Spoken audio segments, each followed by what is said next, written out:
তুমি? মই মালং। গাভৰুঘাটলৈ আহিবলৈ ইমান সাহস ক'ত পালা? নাই নাই, এইখন গাভৰুঘাট বুলি মই জনা নাছিলো। অকৰাৰ ভাও নুজুৰিবা।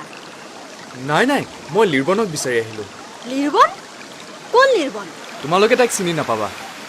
তাই এই আছে, এই নাই, তাইৰ নামেই লিৰবন। ঐ, এইটো আকৌ ভুচুং পুহুটো হয়, ক'ৰ পৰা ওলালহি?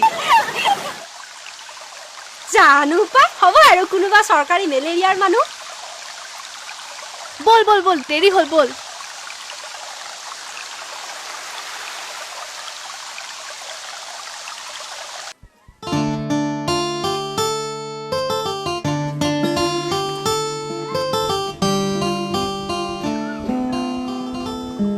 তুমি ইয়াত কি লাগে তোমাক? লগাতো বহুতো লাগে, পিছে কি নগৰীয়া ডেকা? ভালে ভালে কৈছো, এইখন কিন্তু নগৰ নহয়, গাঁও। ইয়াত গীতিঙালি কৰিলে গাঁৱৰ মানুহে তোমাৰ পিঠি ফালিব। ভালে ভালে কৈছো, গাঁৱৰ কোনো নাহোঁতেই পলোৱা। কাবাৰ তাইনো আকৌ কোন? মোমায়ৰ একমাত্ৰ ছোৱালী। পিছে বৰ্মা, মোৰ মামা সৰুৰ ছোৱালীজনী দেখাত ধুনীয়া নে? গ'লে দেখা পাবি নহয়, দেখিলে তোৰ মন তাইলৈ যাব। হয় নেকি? মই তেন্তে এতিয়াই যাওঁ। ঠিকে, মই পলাই যোৱাই উচিত। পিছে এবটল ফটিকা পাম নেকি? ধন দিলে পাবা। কিমান? বটলত 10 টকা। পিছে খাই বলিয়ামি কৰিলে ভাল নহ'ব কিন্তু। নাই নাই, মই ফটিকা নাখাওঁ। নোখোৱা যদি কি কৰিবা? আৰে, ফটিকা মাথো খাবলৈহে লাগে নেকি? আমাৰ পৰম্পৰাত পূজা পাতল সকাম আৰু ছোৱালী বিচাৰি মোমায়েকৰ ঘৰলৈ নিব নালাগে জানো? লাগে। তোমাক কি সকামত লাগে? ছোৱালী বিচাৰি মোমাই দেওক মান ধৰিবলৈ লাগে। মোমাই? মোমাই ন ইয়াত তোমাৰ ক'ত আছে? আছে, এই গাঁওখনতে আছে। এইখন গাঁৱত? অঁ, মই মামাৰ ঘৰতে চোন বহি আছো। আৰু ছোৱালী? অঁ, চাটৰ টেৰেঙৰ জীয়ৰী কাবান। বদমাইছ, ওলা ওলা, ইয়াৰ পৰা ওলা। নহ'লে তই কি কৰিব গৈছ? এওঁ আমাৰ জোঁৱাই ল'ৰাহে। চি চি চি, তই কাক মাৰিব ওলাইছ? এই বাবা, দেই, এই কাবন, এওঁ চহৰৰ বিদৰৰ ল'ৰা, আমাৰ বিদৰ, দিল্লীত পঢ়ে, দিল্লীত। এই কাবন, এইটো লৈ যা, অলপ জুতি লগাই ৰান্ধিবি।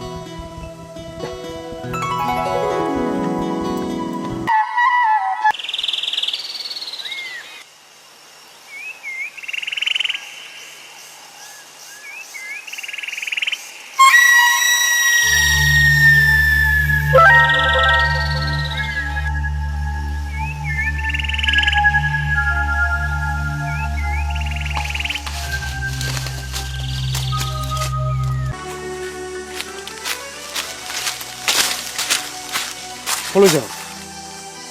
ঘৰলৈ। ৰচোন, কিয়? মনৰ কথা পাতো। মোৰ সময় নাই। সময়নো কাৰ থাকে? সময় ওলাব লাগিব। তই সময় উলিয়াই থাক। ভাল খবৰ এটা আছে, শুনি যা। ক। তোৰ ঘৰলৈ মই মদৰ মাননি লৈ যাম নহয়। কিয়? তোক বিচাৰি। তোৰ লগত কোনে বিয়া হ'ব?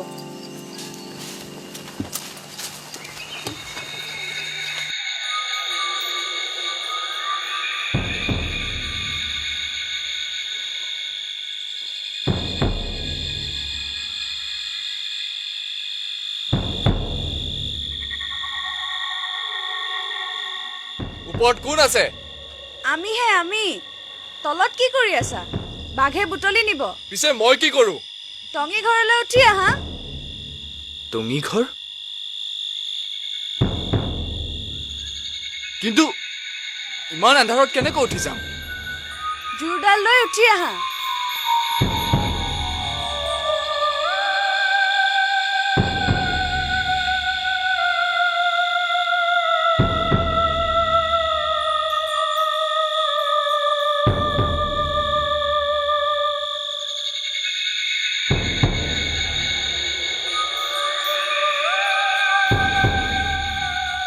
তুমি হৰজুন নোহোৱা নে? লিৰবন, তুমি?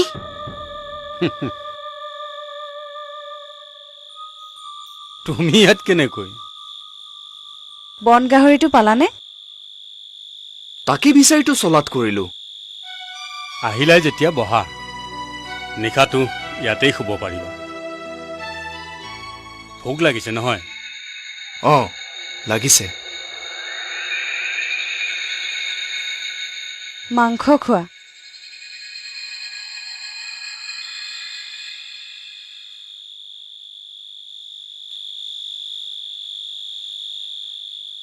মালং, তুমি ৰংবিনৰ নিয়ম ভংগ কৰিছা,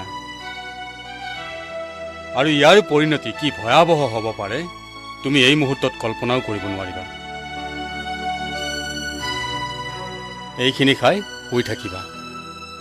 আৰু তোমালোক? আমিও শুম। এতিয়া খাই লোৱা।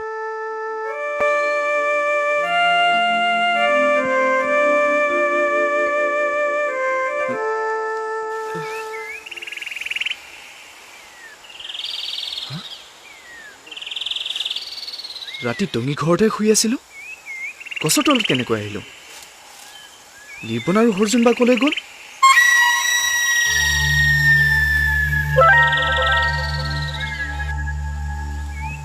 হা? বন গাহৰিটো মোৰ ওচৰলৈ কেনেকৈ আহিল? কোনে থৈ গ'ল? আচৰিত।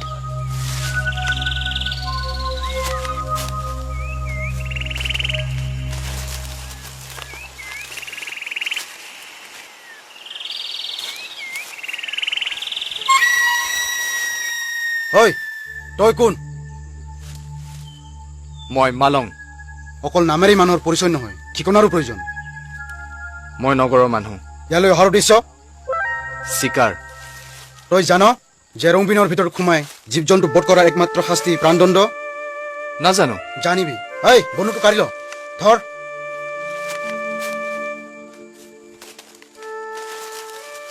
বল।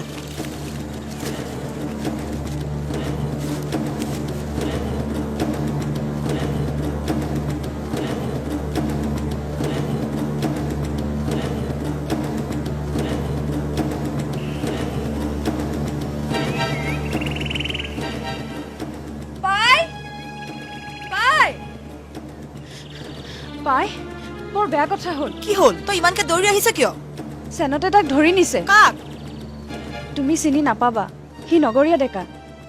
কিয় ধৰি আনিছে? সি চিকাৰ কৰিছিল। ভালেই হ'ল।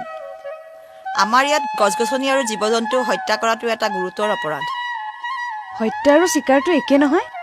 হত্যাত খং আৰু হিংসা থাকে, কিন্তু চিকাৰত কেৱল আমোদ থাকে। কিন্তু পৰিণাম দ্বিতীয় পক্ষৰ সদায় মৃত্যু। কিন্তু ডেকাজনে আমাৰ আইন নেজানিছিল, সি নৱাগত। ডেকাজনৰ প্ৰতি তোৰ ইমানকৈ পুতুৱা উপজিল কিয়? নিৰ্দোষী মানুহ এজনৰ প্ৰাণদণ্ড হলে বেয়া নালাগে নেকি? অপৰাধীৰ শাস্তি হবই।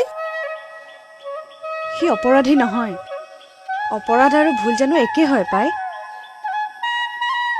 ভুলটো তোৰ নহয়তো। পাই,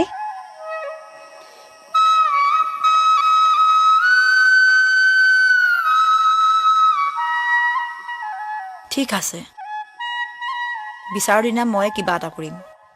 পাই তুমি ইমান ভাল। ক'ত শুইছে? চহৰৰ ল'ৰা হাবিত পৰুৱাই পালে নেকি? নাই নাই বৰ্মা, মোৰ মনে কৈছে সি যেন ৰংবিনতে সোমাইছে। নাই নাই, মই তাক সেইফালে যাবলৈ মানা কৰিছোঁ। বৰ্মা, সি মাজে মাজে লিৰ্বন নামৰ গাভৰুজনীৰ কথা কৈ থাকে। তাই নিশ্চয় ৰংবিন গাভৰুৱে হ'ব। সেইজনীয়ে যদি লম্বিলে মোৰ কি হ'ব? বৰ্মা ৰচোন ৰ, নাকান্দিবি আই। মই এখন মংগলকে চাওঁ।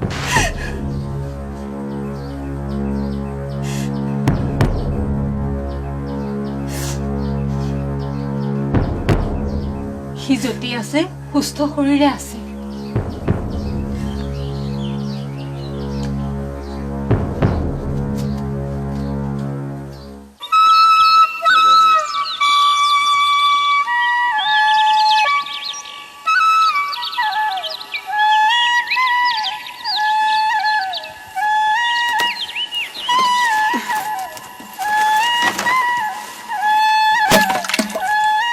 ভাত পানী নাখাই এনেকৈ আউলি বাউলি হৈ বহি থাকিলে কি হ'ব?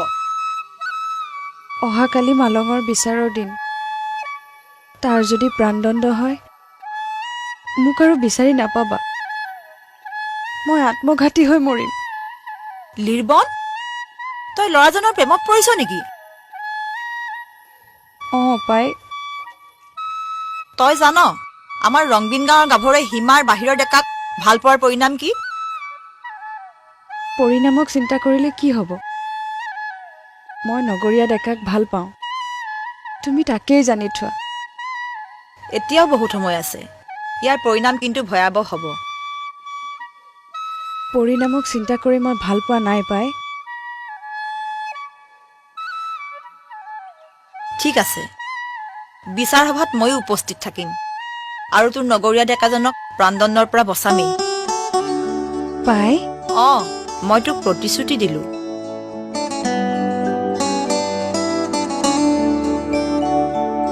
এই সভাৰ আয়োজন কৰা হৈছে জেনত কোৱা ৰাইজ এই নগৰীয়া ডেকাজনে আমাৰ ৰংবিনত সোমাই এটি বন গাহৰি হত্যা কৰিছে তাৰ প্ৰমাণ এই মৃত গাহৰিটো আৰু এই বন্দুকটো স্বাৰ্থে ডাঙৰীয়া এই যুৱকজন আমাৰ ইয়াত একেবাৰে নতুন ই আমাৰ ইয়াৰ নীতি নিয়ম একোৱে গম পোৱা নাই গতিকে ই এই ভুলটো কৰিলে ভুল কৰাটো জানো অপৰাধ মই ভাবো সি ক্ষমাৰহে যোগ্য নাই নাই ক্ষমাৰ যোগ্য নহয় কিয় অযোগ্য এই নগৰীয়া ডেকাজনৰ অপৰাধ কি এই মৰা বন গাহৰিটোলৈ চাওক বন গাহৰিটো মৃত জানো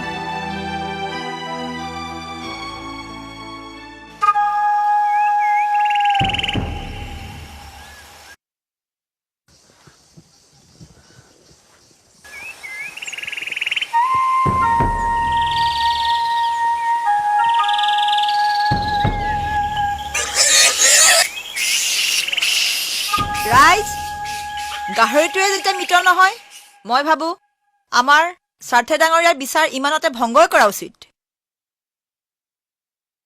বিচাৰৰ বিষয়বস্তুৱে যেতিয়া উলট পালত তেতিয়াহ'লে এই বিচাৰৰ প্ৰয়োজন ক'ত মহামান্য স্বাৰ্থে ডাঙৰীয়া আমাৰ ৰংবিনত বাহিৰা মানুহ থকাটো বৈধ নহয় গতিকে এই নগৰীয়া ডেকাজনক আমাৰ ৰংবিনৰ পৰা নিৰ্বাসন দিয়া হওক নগৰীয়া ডেকা কি নাম তোমাৰ মালং বৰ সুন্দৰ নাম আমাৰ এই ৰংবিনত যোনে এবাৰ প্ৰৱেশ কৰে সি আৰু ওলাই যাব নোৱাৰে যদি আমি ইচ্ছা কৰো তাক আমি ওলাই পঠাব পাৰো চেনত তোমাক দায়িত্ব দিয়া হ'ল তুমি ৰাতিপুৱাতে তেওঁক ৰংবিন সীমা পাৰ কৰাই থৈ আহিবা ৰাইজ তেতিয়াহ'লে আজিলৈ সভাভংগ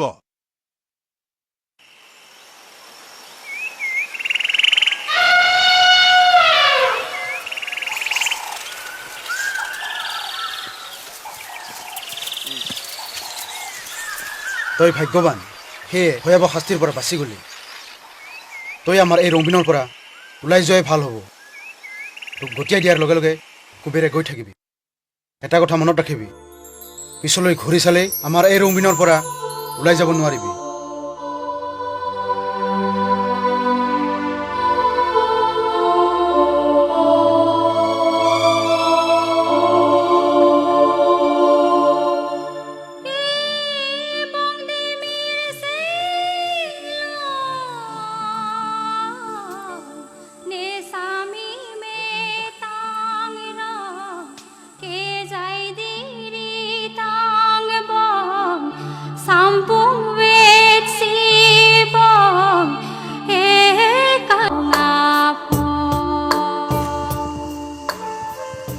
লিৰবন